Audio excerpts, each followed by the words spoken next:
تیری بات خاموشی سے مان لی، یہ بھی انداز ہے ہماری ناراضگی کا۔ جب کوئی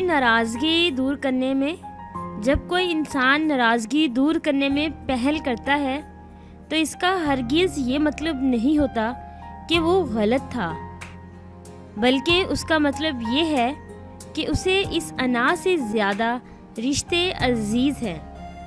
ناراضگی، وقت اور خاموشی کو اگر طویل کر دیا جائے تو فاصلے اتنے بڑھ جاتے ہیں کہ ان کو ختم کرنا یا کم کرنا ہمارے بس میں نہیں رہتا۔ ناراضگی بھی ایک بہت ہی خوبصورت احساس ہے جسے انسان دل اور دماغ دونوں میں بسا کر رکھتا ہے۔ ناراض ان سے ہوا جاتا ہے جن کو آپ کی ناراضگی کی فکر ہو۔ ناراضگی کو کچھ دیر چھپا کر مٹا لیا کرو۔ غلطیوں پر بات کرنے سے رشتے الجھ جاتے ہیں۔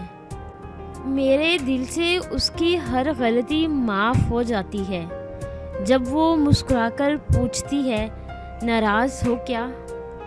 برائی کو دل میں رکھنے سے بہتر ہے انسان ناراضگی کو ظاہر کر دے۔ کچھ اس طرح سے وہ ناراض ہے ہم سے جیسے کسی اور نے اسے منا لیا ہو۔ میں کسی سے ناراض نہیں ہوتا، بس خاص سے عام کر دیتا ہوں۔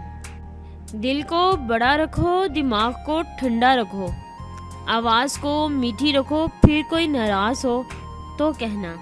کوئی تمہارا دل دکھائے تو ناراض مت ہونا، کیونکہ قدرت کا قانون ہے، جس درخت کا پھل زیادہ میٹھا ہوتا ہے لوگ پتھر بھی اسی کو مارتے ہیں۔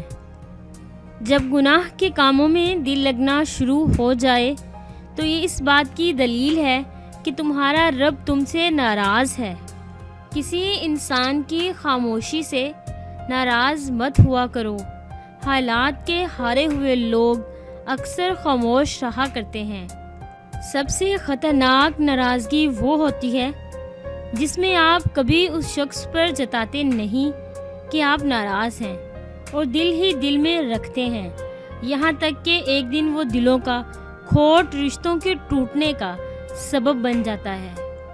اگر کوئی تم سے ناراض ہے اور اسے اس بات کا غرور ہے کہ تم اسے منا لوگے تو اس کے غرور کو ٹوٹنے مت دینا۔